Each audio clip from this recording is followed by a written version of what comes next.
good at talking at two. Well, my baby wrote a letter, said I don't want you no more. Fucking longer.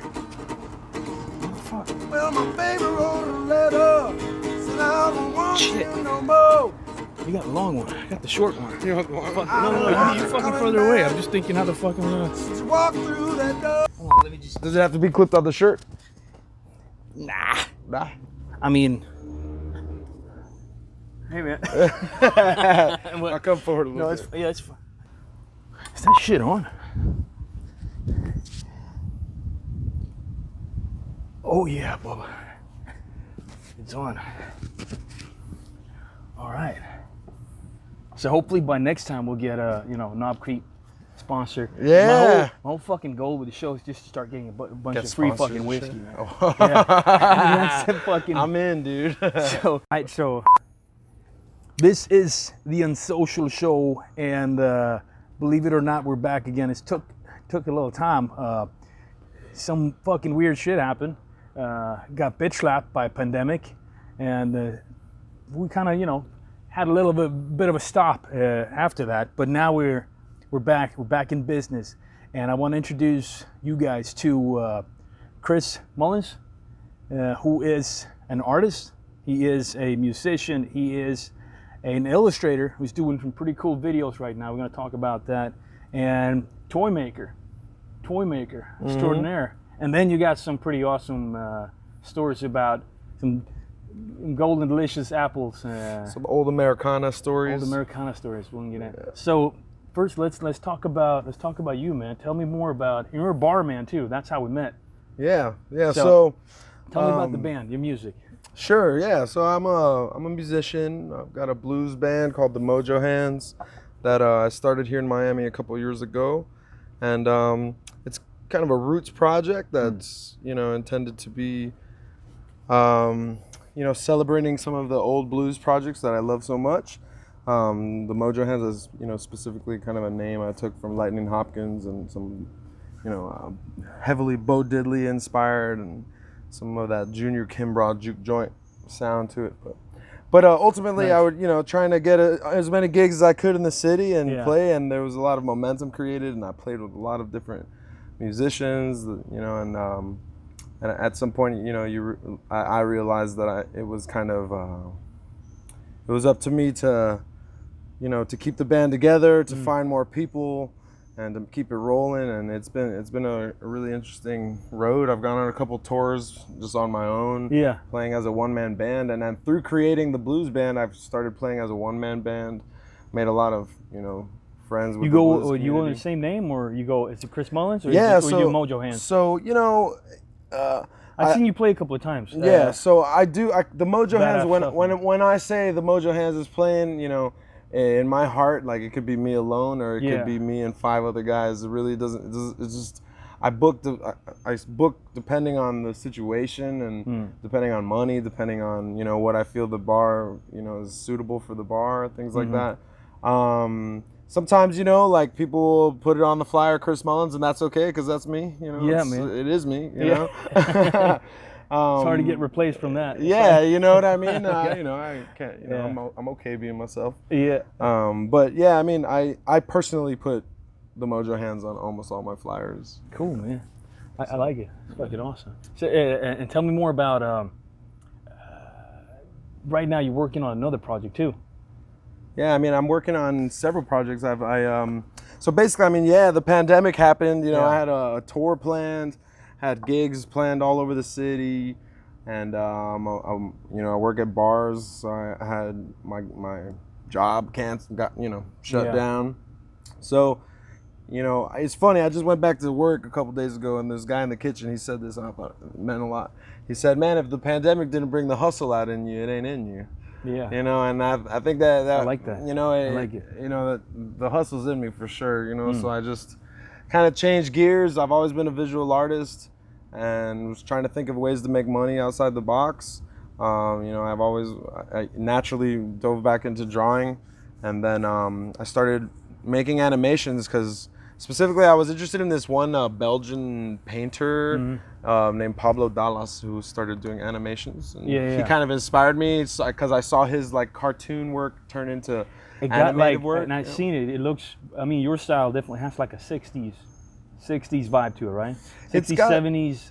It's got an old school like frame by frame thing, like reel to reel feel because I'm not using any like advanced technology. It's raw, gritty, it's dirty. pretty gritty gritty, cartoons, dirty. Like I like to have watermarks in my stuff. I like you to see the gestural quality of the work. You know, I don't want to erase my hand from the work. You know, and that's something that I learned in developing my own like style and painting and stuff like that. You know? So I'm gonna show.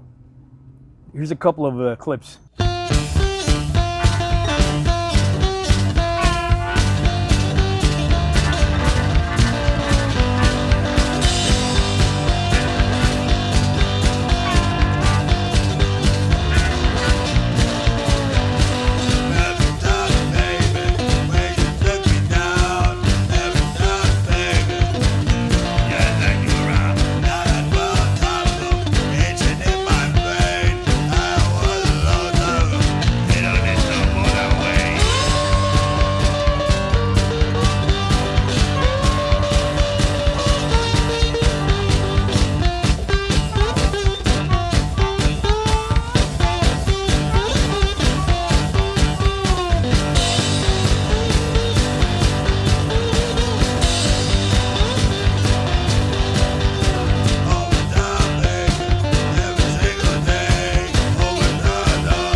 And so actually what happened with the animated work, I made my own animation, and then Lone Wolf, who's become a close friend of mine, who's a one-man band here in Miami, he said, hey man, I would love for you to, you know, make something for me.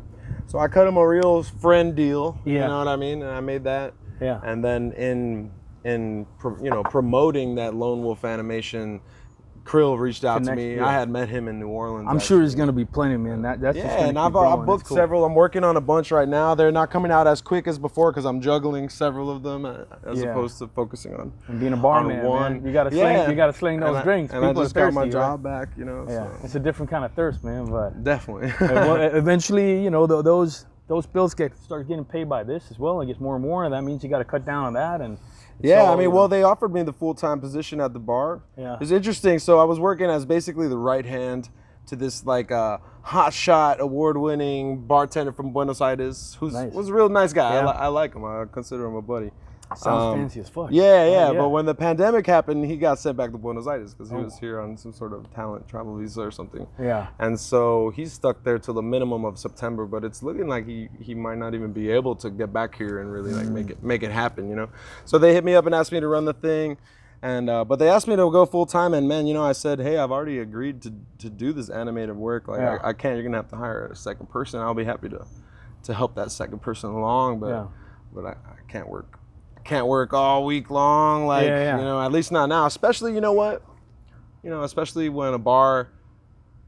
You know, I understand businesses, you know, struggle through the thing too, but you know, nobody even told me nothing. Everyone just disappeared on me for 2 months. And that's what happened. And I think that it made a lot of people realize, hey, at the end of the day, you might have employers, you might have, you know, this and that, but really brought out everything, like, because when shit goes silent, You know, what you hear is your friends. You still hear your friends. You still hear the real shit. Yeah. What you want inside, where you want to go, you still long that. You still need that. You still do that shit. Yeah. But then yeah, I think a lot of people are suffering, of course.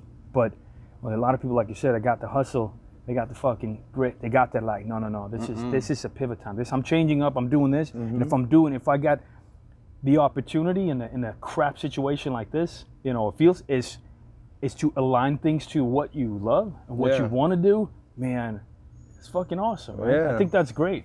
Definitely. You know. And it ain't the same as a bunch of billionaires making billions off of it, you know. Yeah, of course. But that doesn't really like. What do we get focused on that part?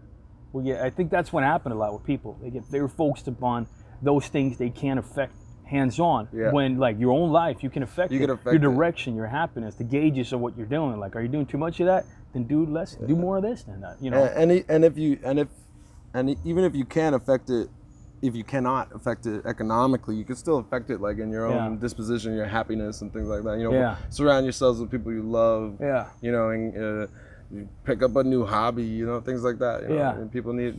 I think it did give people an opportunity to kind of look within a little bit. That's true. Which is a good part of it. It's certainly happened to myself.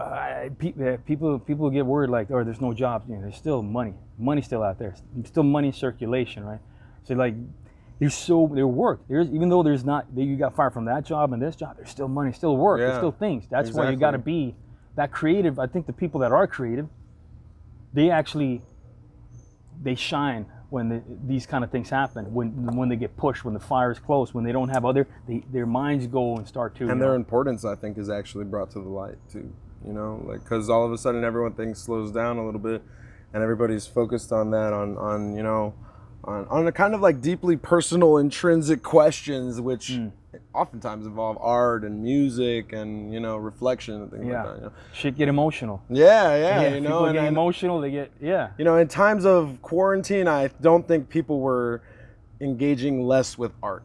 Let's put it that way. I think they were engaging more with art and more with music and more with television, more with film. Or consuming it. Yeah, you know. But yeah, I mean, that's back to how we met. You know, I used to work at a brewery, and I met Valentin there, and or is it Valentin? It's Valentin in Sweden, and it's Valentin in America. Fantastic. I always liked Valentin. I always had like. Well, Valentin, it makes me. I think in Swedish and English. What old movie was it that the main character's name is Valentine? Damn, making me think of this old movie my dad just showed me a long time ago. It'll come to me. Knob Creek, remember, sponsor us next time, man. Yeah, that'd be come cool. on. Yeah, we got blues, lots of cool Americana motorcycles. Made in America. and drunken in it. Cheers, man. Cheers, man.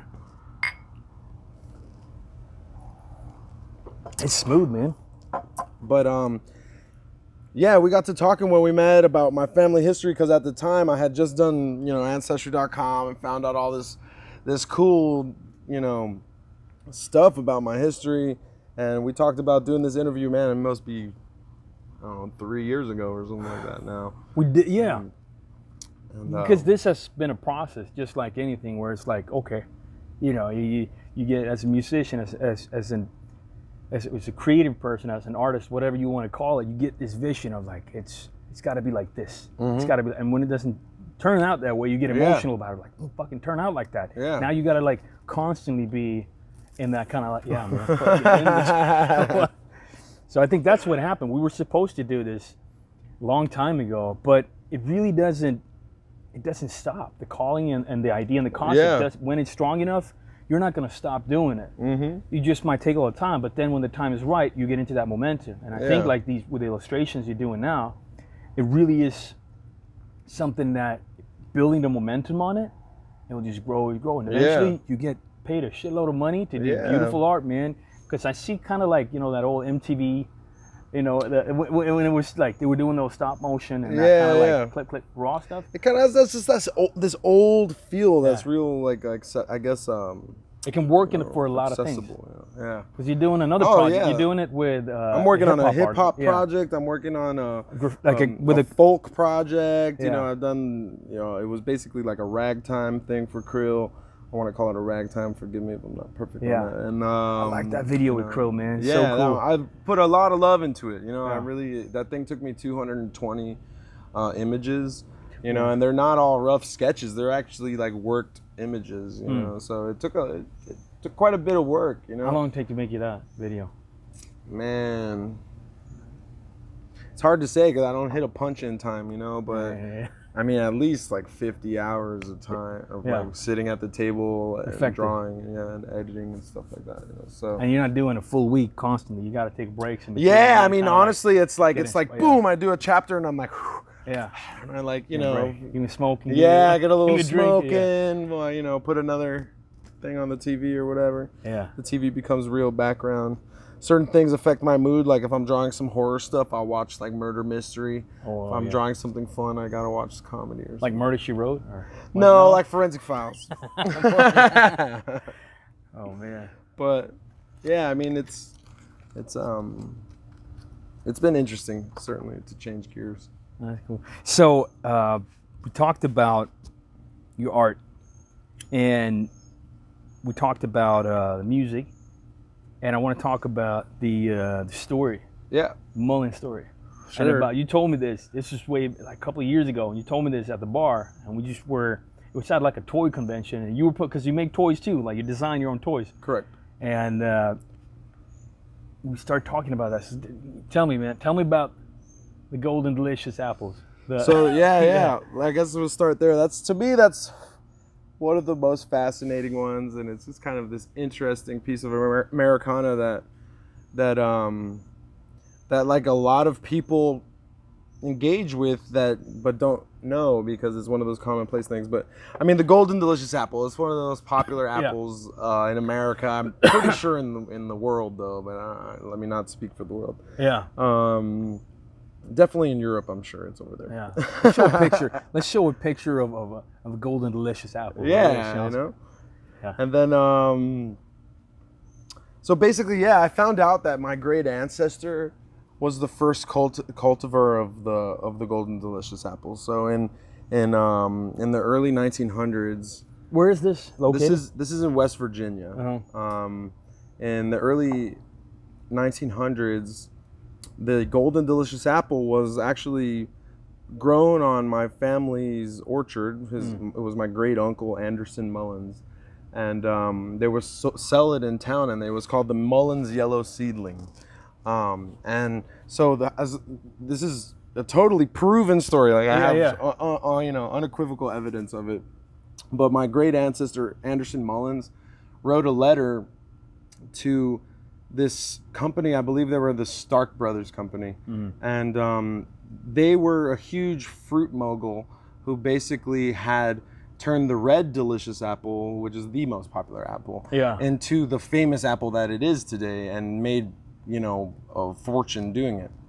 And so my great ancestor wrote this guy a letter, and there's a picture of the letter and everything, saying, hey, my name is Anderson Mullins. I live in West Virginia, and my family has this apple that's so delicious. We call it the Yellow Delicious, and it's so sweet that we can make apple butter without using any sugar. Just pure natural. So, Smashing it. Yeah. So this guy he lived in Delaware.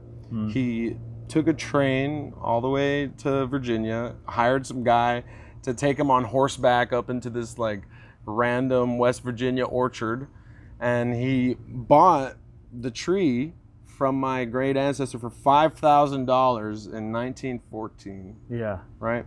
And he took some of the branches. That's money back then. Back then, money, that's big money. I mean, still money. Still, but it's still something. But it's... I mean, I'm sure he made a lot of money off of that apple. But but that $5,000 in 1914. I mean, I think that was a game changer amount of money. Yeah. Oh, for sure. Yeah. So, but basically, there's this famous photograph, which I guess we'll show because it's too cool not to. Yeah. That it's He took some branches off of the tree and took them back to Delaware with him and grafted them onto other apple trees, because apple trees you could. But he also built an actual physical cage around the initial tree that he purchased, and there's a photo of the tree all caged in, and then someone standing next to it. And to be honest, I don't know if it's my relative or I don't animal. know if it's my relative or if it's this Stark guy, you know. But man, it's just a cool image. That's cool, you know. yeah. And basically every golden delicious apple that you buy today, chop up and put on your salad or whatever, you know, is related to that. You're welcome. Initial tree, Yeah. you know. That's awesome. So that was just one of those. There was a lot of cool like family history. Specifically, this one guy, Brandy Jack Mullins, who was a coin counterfeiter. It seems he was like almost like a kingpin in some sort of like moonshiner mafia thing, you know. But the Golden Delicious thing was one of those like, man, the way this little thing that is attached to your, you know, your family can affect, you know, world, thousands of people, the world, you know. That's It's seemingly insignificant. This is like one piece of food, but it's you know, everything has a story like that. I have, and I want to see it happen. I think that if you don't do it on your own, I'm gonna come with an offer to make it happen. I want to see that turn into a drink.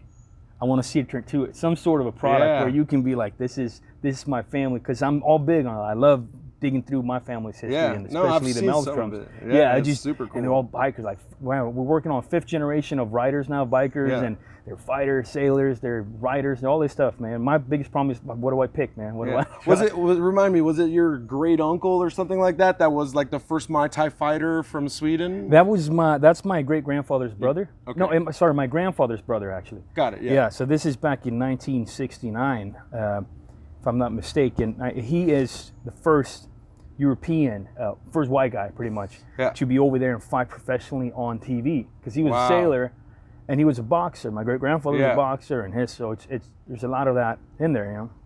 And the glass maker, so it's the contrast is like, make art and then fucking beat shit up. It's really cool stuff. It made me identify, because I felt the same way about my own personal photos. I mean, there were, you know, like literally a continent apart, the photos, because they were all in Sweden, right? Yeah. But it had that same feeling of like nostalgia and like they were heritage, crazy as fuck, you know? back then. They were driven. They had those entrepreneurial spirits, the hustler mindset. They had, like you talk, they have that. When you see that, and when you're dealing with your things, knowing their story, it just helps you stay aligned with your heritage and your legacy, and to feel that you're walking down a path with intention and purpose. You know, it makes it cool, man. That's what I'm saying. Like, if you have like a Mullins cider or whatever it is, you know. So I think there is a cider company in Virginia that is owned by a Mullins. A Mullins? Yeah. You go up, hey, where's my share, man? Where's my cut? I have a feeling he that Anderson Mullins was probably his great grandfather, not his great granduncle.